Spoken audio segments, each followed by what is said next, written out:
Hope you're all good and fabbing and chilling at home. Hope you're all staying safe and and staying sane. Not like me, but that's okay. It's good to be weird. So today is going to be a video on coiling. So this is my first video in a while, but back to feeling like tip-top condition, but still taking it easy. So this is a really nice project to do if you're, I don't know, just wanting to make with clay, but nothing too strenuous, because you're just going to use coiling. So this is something kind of like you might have done at school, or anything like this. Really, this kind of technique is a really nice way to learn and to play with pattern and coils, and it's just lovely. You can make all different things. So here I have made a huge bowl with loads and loads of coils. So I've used like my nan's big baking bowl. You can use this anything, any kind of bowl. Here to demonstrate, I've got this bowl. You could do this on plates, big platters, big bowls, absolutely anything goes for this. Yeah, and that's what we're going to do. I'm going to be making loads of these for the studio to start putting stuff in to get rid of the plastic containers, and start using stuff like this. So I'm going to get stuck in.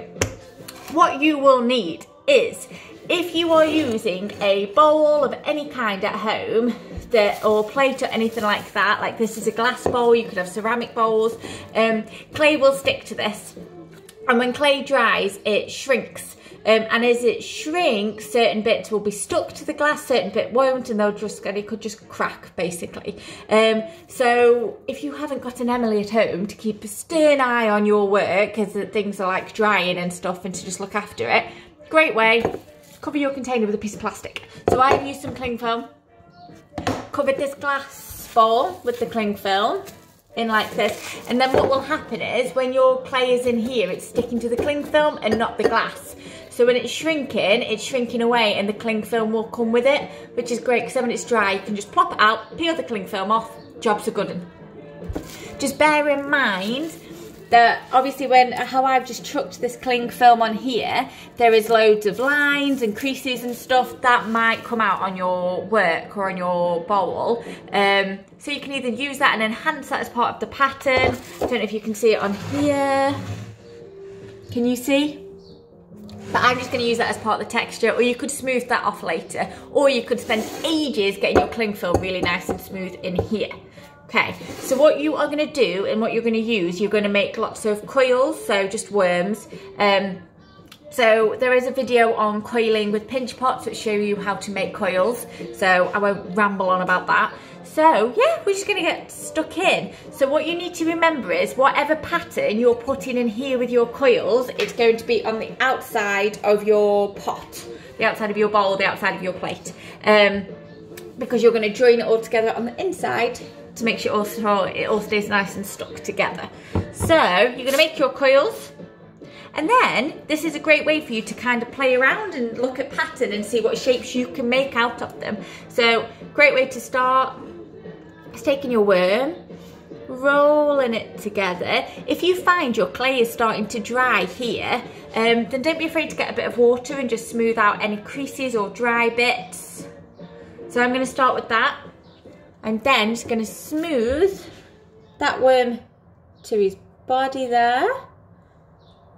And then I'm going to take one side and smooth it all together. So I'm just using my finger, but you could use anything. You could use a lollipop stick, a spoon, anything in the house. I like getting good and messy though, so finger for me. So what I'm doing is putting the pattern side down into the bowl. So it's like that. And then that's on the outside. So that's all you're going to do, is you're going to make lots of different things. So you can then, actually if I do this here, will that look better? And then you could put your worms in, like this. Okay, and then what you're going to do is get your finger, smooth it all together. You want to make sure that all of your coils, all your different patterns that you're putting together, you are really smoothing together, because again, when clay dries it shrinks. So if your coils or your patterns that you're putting into the bowl aren't stuck together really nice and strong, as they dry they're going to shrink, and they're just going to start to shrink apart, and that's what can happen with coiling. So you want to make sure you're really smoothing your joints together. Can you see that? So don't worry about making it neat, because I would, if I was you, completely fill your bowl or plate, smooth everything together, and then you can spend your time making the inside all neat and smooth. You can let it dry a little bit and use a sponge. Just spend time with your finger. You could use a credit card to smooth it. Anything like that, really. My top tip for this is don't make your coils kind of any thinner than your worm. Don't make your coils any thinner than your little finger. Otherwise, you're going to be at this all day. And they'll also become really brittle. The smaller the coils, they're going to be brittle, and they're going to start to dry really quick. So you could have coils in the middle of your bowl that are already dry and still be working on coils out here, and they're going to be soaking wet. And dry clay and wet clay just don't really like to play along. So yeah, so don't be afraid just to make swirls and make shapes and anything like that, really. You can't do anything wrong. You can make your shapes separately on here, then join them in. You could make the shapes in your bowl. You could do anything. You could make plaits. You could